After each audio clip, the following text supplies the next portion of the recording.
Good evening, ladies and gentlemen, and welcome to this edition of the Rambler Sports Locker. I'm Nick Amatangelo. And I'm Katie Knuckles. We begin tonight with exciting news from Loyola men's basketball. Head coach Porter Moser will lead Cubs fans in the singing of Take Me Out to the Ball Game when they face the Cardinals on April 24th. Coach Moser isn't only spending the offseason warming up his pipes. Moser announced Wednesday that 2 recruits from Houston will be joining the Ramblers in the 2012-2013 campaign. Jeremy King, a 6'10" defensive-minded center, earned all-district honors and district defensive MVP this season, and also was selected second-team All-State in Texas.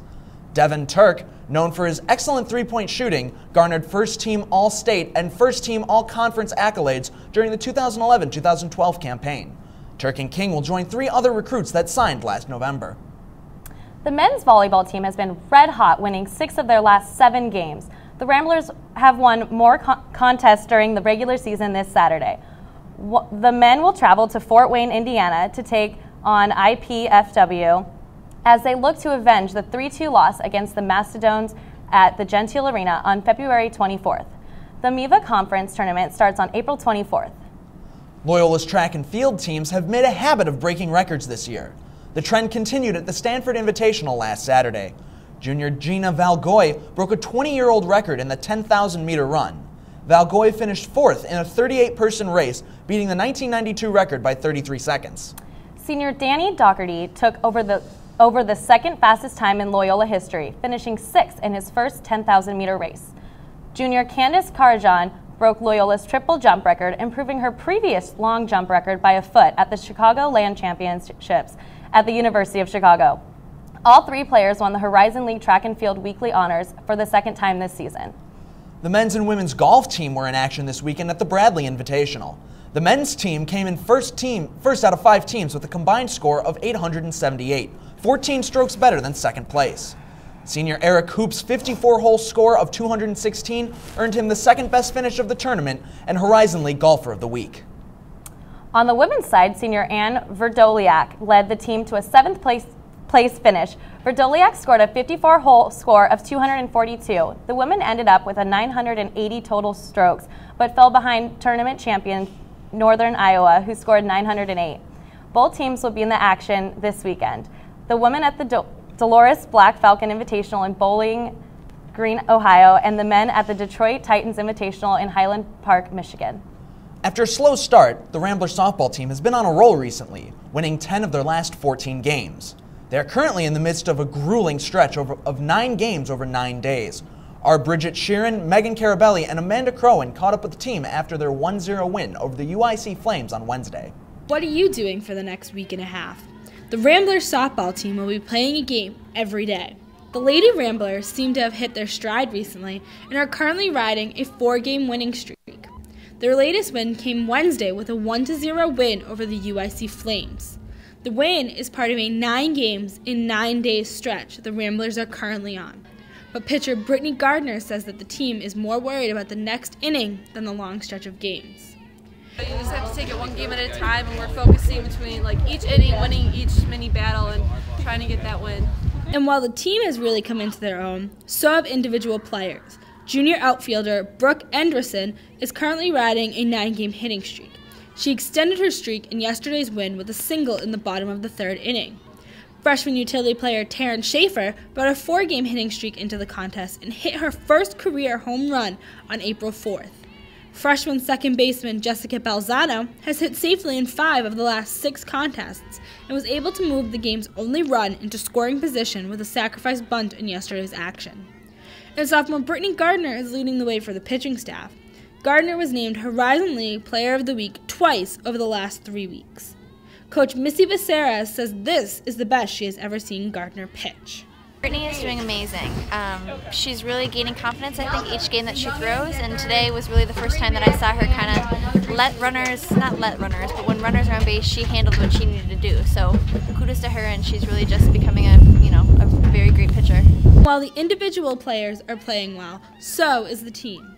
And Coach Becerra says that the reason for their recent win streak is their efforts as a unit. I think we're really starting to play as a team. Our pitchers are really doing what they're supposed to be doing, and offensively we're pushing runs across when we can, and I think things are just really starting to come together. Gardner echoed her coach's sentiments when discussing Wednesday's big win. Any anything that the other team can hit, we're going to field it, or I'm going to do my best to try to strike them out. I mean, it's just a whole team effort, and it's awesome. The Ramblers will play Cleveland State at Loyola Softball Park this weekend before traveling to Green Bay for a 3-game series next week. For Rambler Sports Soccer, I'm Bridget Sheeran. Men's soccer is coming back on the field with their Horizon League Championship title and kicking off another spring season. With a few new players on the roster, Coach Brendan Eitz hopes to start the season out right and take home another trophy. We'll send it over to Jillian Schwartz, who sat down with Coach Eitz to see what Rambler fans have to look forward to on the field. Thanks, guys. I'm here with Coach Brendan Eitz of the men's soccer team. Thanks so much for coming in today and talking with us for a little bit. Thanks for having me. Absolutely. So we know you ended last season on a great note, coming home with a championship title. How has that affected your training? It's always good energy when you win a championship. So the training's been going well. We've lost quite a few players to graduation, but the young guys, have taken their experience that they had in the fall and have rolled it right into the spring. So. Absolutely. So you have lost 4 seniors, 3 of them starters. How do you think that losing that kind of experience is going to affect the team for looking forward to the next season? It is a big loss. Anytime you lose the experience of seniors, it does affect you. We experienced that in the season this year when we had quite a few of them injured early in the season, and when they came back, so we went on our run. So they've left us with a lot of good habits that they've passed along to the younger guys, and hopefully those championship habits will come out. Yeah, absolutely. So we probably know that adapting to a new team can be difficult. So you have the whole summer off, and we have new players coming in. How is that loss of experience and trying to get everyone to perform together? How is that going to come together for the fall season? Well, it's interesting with our season, because our guys come in 2 weeks, and within 2 weeks there's a game. So you have 2 weeks to work with the young guys and the older guys to get something going. So it's always a bit of a challenge, but we got some very good experienced guys coming in with a lot of accolades, All-American and All-State guys, mixed with the guys that have been here for 2 years. Should be good. Right. So where do you find those recruits?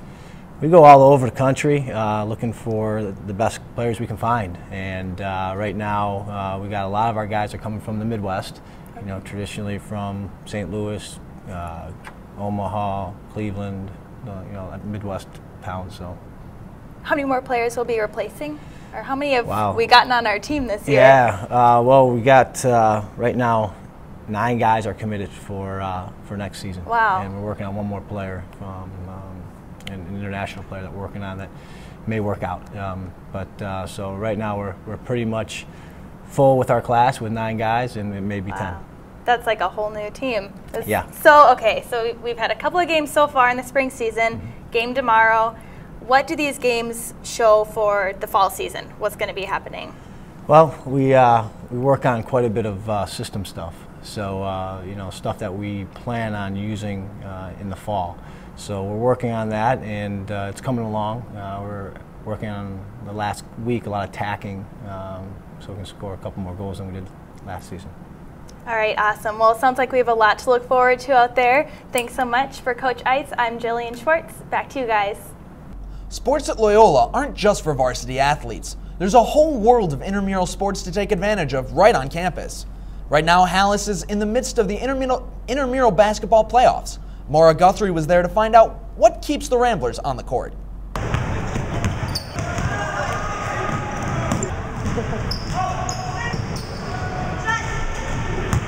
On the Rambler Sports Locker, we spend a lot of time talking about Loyola's 13 varsity sports. But how much do you know about intramural culture at Loyola? Here at Hallis, you can sign up for intramurals in either a competitive or a recreational capacity in sports like softball, flag football, and even rugby. Out of intramurals, I only play basketball and football, and dodgeball once in a while. Basketball is probably the funnest. It's gotten funner over the years, more fun. I like basketball because it's the one sport where everyone gets into it. I wanted to ask players and refs what they think it is that makes intramurals so special. I think it's just great, like seeing the guys and girls playing sports that people that can't play or don't want to play. It's a good sport. It's just a good way for them to get out there and be active. It's a good way to play sports, not too intense.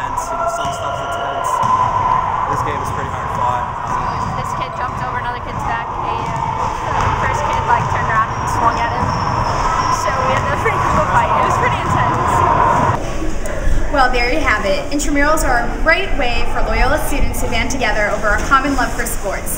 Check back next semester for flag football. For the Rambler Sports Locker, I'm Maura Guthrie. It's that time of year again, NHL playoff season. Our roundtable discusses their predictions in the postseason and who will hoist Lord Stanley's Cup come June.